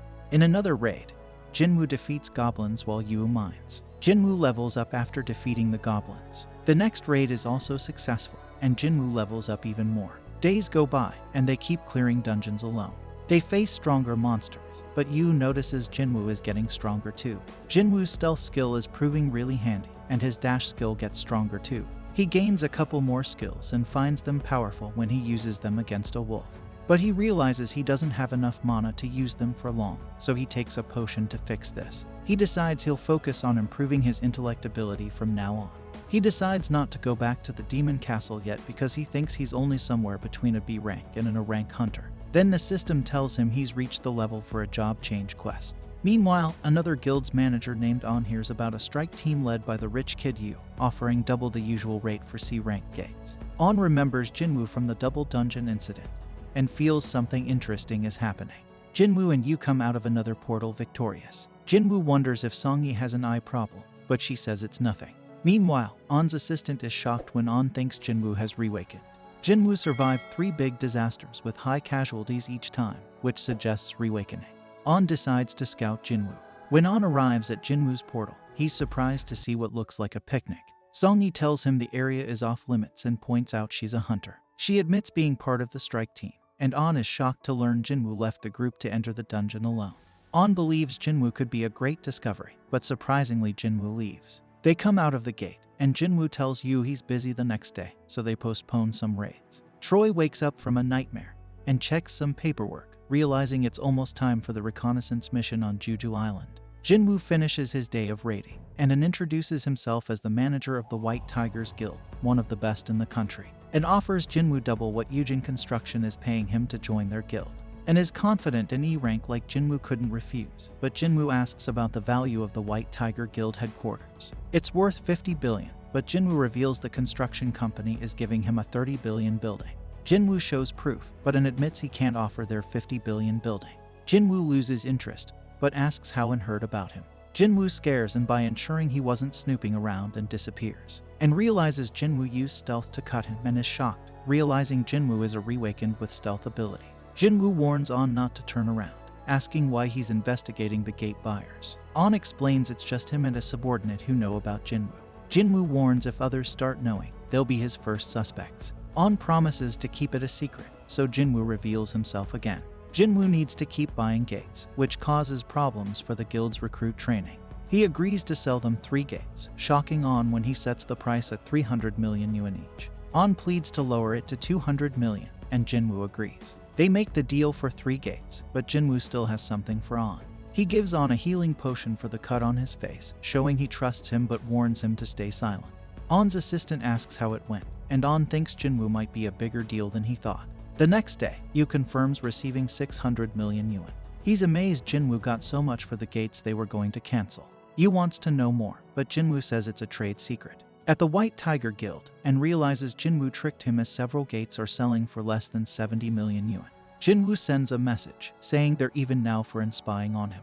On realizes Jinwoo is not someone to mess with, but is glad to have his contact information. Meanwhile, Jinwoo goes on a road trip to find out about the job change quest. Jinwoo ventures into a dense forest, far removed from civilization, his mind clouded with uncertainty about the job change quest ahead. Despite encountering dungeons accessible only with keys and being thrust into immediate penalty and emergency quests, this job quest remains optional, offering him time to deliberate. Jinwoo perceives it as a crucial opportunity to enhance his strength by acquiring skills tailored to his profession. Opting to accept the quest, Jinwoo witnesses a gate materialize before him. As he steps through, he belatedly remembers his daily quest but resolves to tackle it later, deeming this moment the true commencement of the game. Meanwhile, elsewhere, Yu enjoys a meal with his father, joined by his brother. Within the dungeon, Jinwoo realizes he cannot rely on potions or full recovery and must proceed with caution as exit becomes impossible until the quest concludes. Suddenly, a sound draws near, prompting Jinwoo to ready himself. To his surprise, an armored beast emerges, prompting Jinwoo to attack swiftly. Yet, his efforts prove futile against the formidable creature, catching him off guard with its sheer power. Jinwoo persists in his assault, landing blow after blow, yet the monster remains unscathed. Undeterred, he evades the creature's retaliatory strikes, asserting his experience in battling even more formidable foes with tougher defenses. Determined, Jinwoo resorts to using his bare hands, tearing through the beast's armor with sheer force. Despite his victory, he can't help but lament the squandered opportunity of his fatal strike skill. However, Jinwoo's solitude is short-lived as he senses the presence of company. Meanwhile, back in the world of Yu, his father inquires about Jungsun's progress in forming the guild, expressing concern over the declining offers to S-Rank hunters. Jungsun reassures him, revealing negotiations with international hunters. Yu realizes the looming competition and is taken aback when Jinsung hints at knowledge of his clandestine endeavors. While Yu remains silent, he suspects Jinsung underestimates his partner's strength. In the depths of the dungeon, Jinwoo continues his onslaught, dismantling the horde of monsters. However, his respite is brief as he detects a stealthy adversary and confronts a mage wielding light magic. Puzzled by the familiar yet peculiar encounters, Jinwoo strategizes, analyzing each opponent's weaknesses and formulating a plan of attack. Fatigue sets in, prompting Jinwoo to hasten the conclusion of the battle. Elsewhere, Choi convenes with fellow hunters, readying for their journey to Jeju Island. In the dungeon's depths, Jinwoo emerges victorious over the monsters, rewarded with a chest plate, yet he realizes he hasn't delved much into utilizing gear. Upon donning the chest plate, Jinwoo is relieved to find it grants invisibility without hampering his mobility. His level has ascended, and he possesses a bounty of golden items. Reinvigorated, he presses on through the dungeon. As Jinwoo unlocks a colossal door, a chilling gust rushes forth, signaling an ominous chamber beyond. Inside, a throne room awaits, stirring a sense of foreboding within him. The eerie ambience triggers a distant memory, akin to the intensity of the double dungeon ordeal. Jinwoo's disbelief mounts as he senses an unparalleled presence emanating from a solitary figure, the Knight Commander, Igris. His name blazes in red, marking him as a foe unlike any other Jinwoo has encountered. Swift and relentless, Igris unleashes a flurry of attacks, effortlessly cleaving through pillars with astonishing speed, leaving Jinwoo stunned. Swift and relentless, the monster swiftly overwhelms Jinwoo with its next strike, leaving him no chance to retaliate. Helpless against the ferocious assault, Jinwoo finds himself tossed around like a ragdoll, astounded by the sheer might of his adversary. Despite Jinwoo's lightning-fast reflexes and a flurry of strikes, his blade proves futile against the knight's impenetrable armor. Barely managing to parry an incoming blow, Jinwoo is forcefully hurled backward, realizing that, while evenly matched in speed, Igris far surpasses him in strength.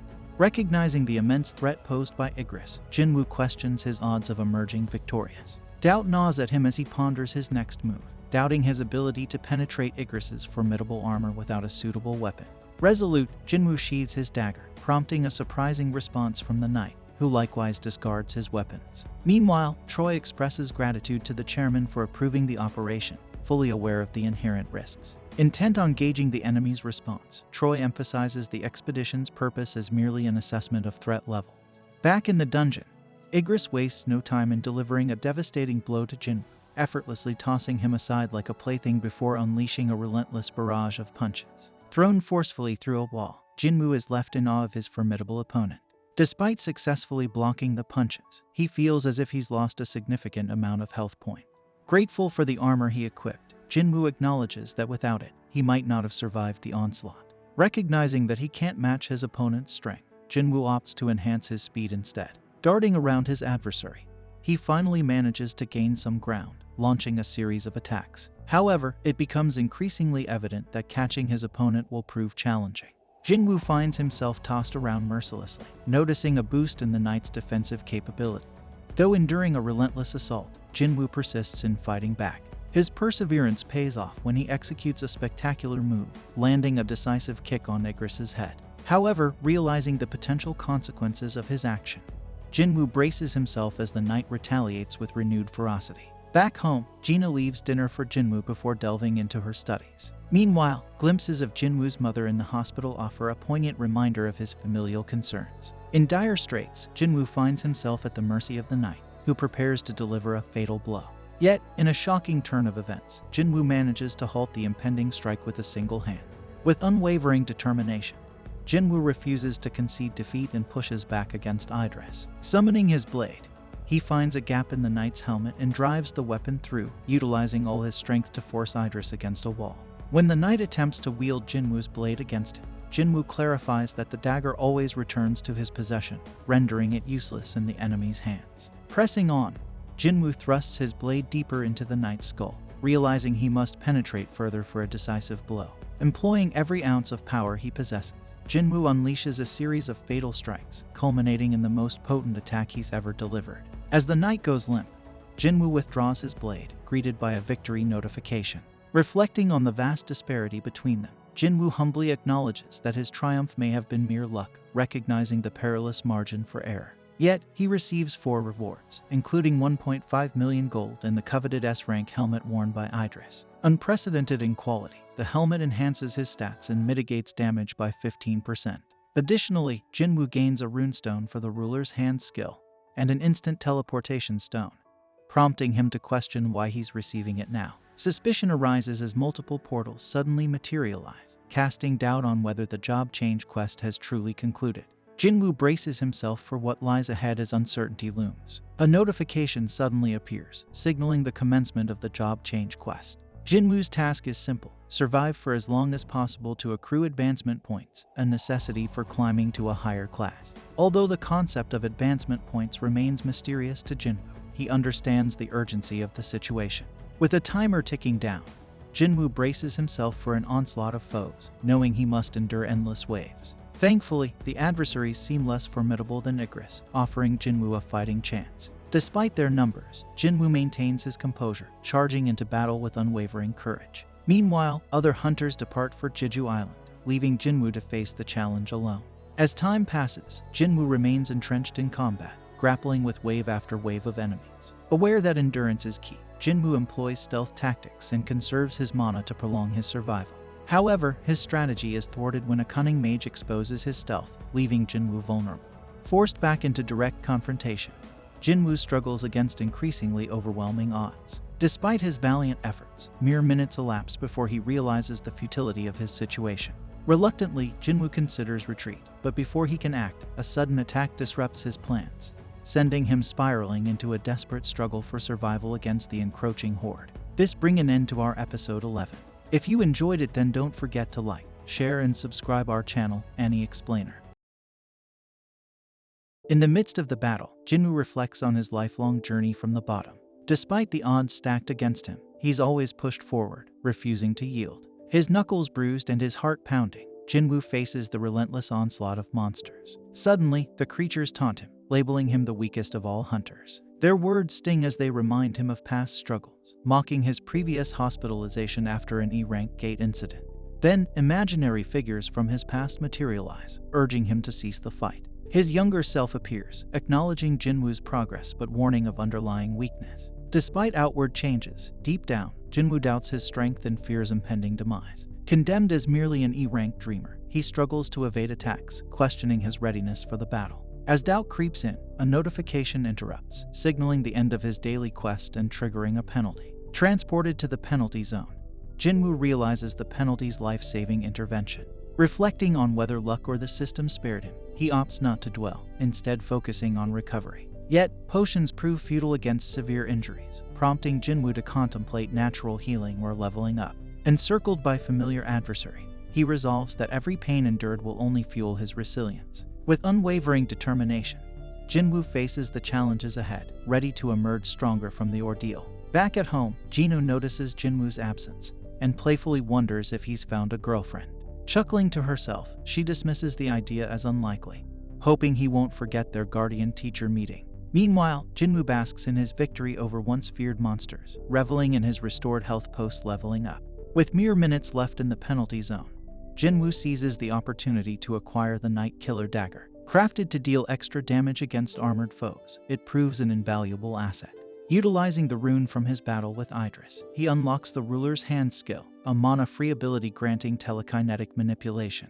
Though he can't yet move large objects, Jinwoo remains undeterred, relying on a stroke of luck to see him through. Returning to the dungeon, he readies himself for the impending skirmish. Meanwhile, the other hunters near Jeju Island, startled by multiple mana readings emanating from the waters. Back in the dungeon, Jinwoo relishes the Night Killer Dagger's efficacy, but senses an unsettling aura. Despite dispatching beasts, a lingering unease gnaws at him, especially as mages cast spells without directly attacking. Realization dawns as Jinwoo identifies the mages as gate openers, summoning formidable knights. Strategizing swiftly, he prioritizes targeting the mages, causing the knights to crumble with each defeat. Despite the mages' attempts to shield themselves, Jinwoo's determination prevails as he neutralizes another, leaving only 3 standing.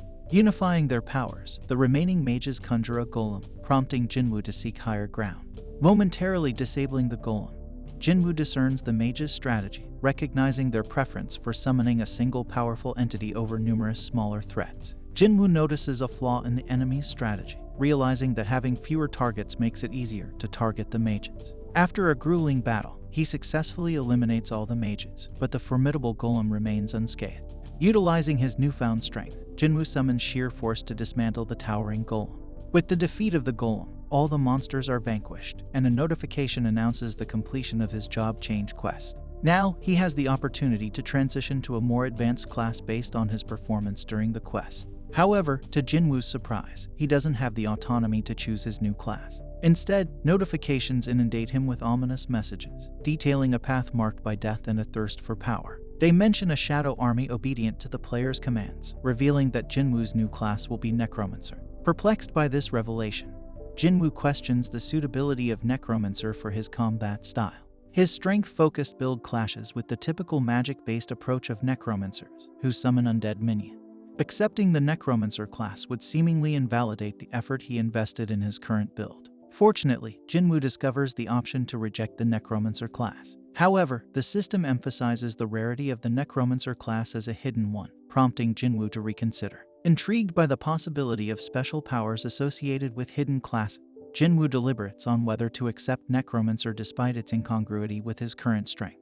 Jinwoo longs for a comparison to understand the new power bestowed upon him, finding it akin to the summoning magic wielded by the mages he recently encountered. The timing of their appearance feels too coincidental, leading Jinwoo to speculate whether the system orchestrated this job change quest in advance. The prospect of summoning creatures like the mages intrigues him. Although the mages themselves were not formidable opponents, Jinwoo recognizes his own strength. He realizes that there's no inherent restriction preventing Necromancers from engaging in frontline combat, which is precisely what he intends to do. Jinwoo deduces that, much like stats, his proficiency in necromancy will improve as he levels up, suggesting that the shadow army promised by the system will grow stronger alongside him. Excitement courses through Jinwoo as he embraces the idea of no longer traversing the leveling journey alone, prompting him to accept the Necromancer class. Suddenly, a surge of dark energy emanates from beneath him, accompanied by the system rewarding him with advancement points based on his exceptional performance during the quest. As the dark power intensifies, Jinwoo begins to levitate, signifying the completion of his advancement.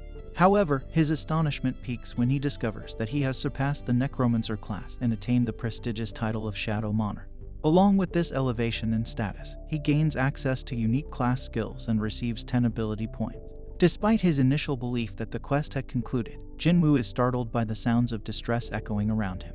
He discerns dark shadows emanating from the defeated monsters and employs his skill, Shadow Extraction, to harness them. Choosing the command word Arise, Jinwoo jubilantly witnesses the emergence of his first Shadow Soldiers. In addition to Shadow Extraction, Jinwoo possesses another skill named Shadow Storage, enabling him to retain and summon the Shadow Soldiers at will. However, he must remain cautious, as the success of extraction hinges on the strength of the target and the duration since their demise. Jinwoo's excitement mounts as he realizes that he can extract shadows of varying ranks, including those of knights and mages, pondering whether he can even extract shadows of S-rank and whether their prowess correlates with their real-life strength.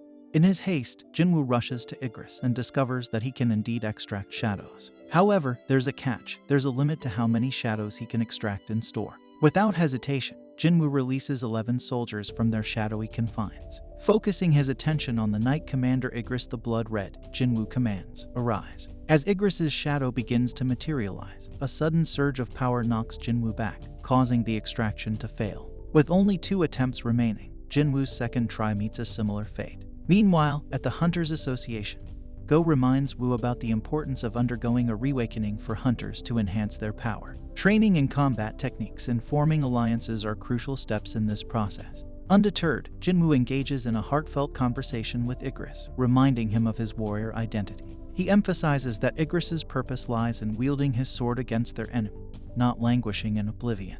With resolve in his voice, Jinwoo offers himself as a worthy cause for Igris to pledge his loyalty to. Exhausting his final attempt, Jinwoo implores Igris once more to arise. This time, a tremendous surge of power emanates from Igris's corpse, signaling a different outcome. Igris's shadow materializes, granting Jinwoo the opportunity to bestow a name upon his level 7 knight. Choosing to honor the knight's past, Jinwoo bestows upon him his original name, Igris. Meanwhile, Go reflects on the daily occurrence of reawakenings among hunters, hoping for the emergence of a remarkable individual who defies expectations. In a profound moment, Igris and the rest of Jinwoo's shadow army kneel before him, signifying their allegiance. Witnessing this, Jinwoo expresses his awe, declaring that they are all united under his banner. Meanwhile, the other hunters arrive on Jeju Island, where Choi examines one of the red ants from the recent raid. To his astonishment, Choi discovers a phenomenon previously unseen: evolution among the monsters. Notably, the ant has developed wings, indicating a significant transformation in their capabilities. Thank you for watching. This brings an end to first season of this anime.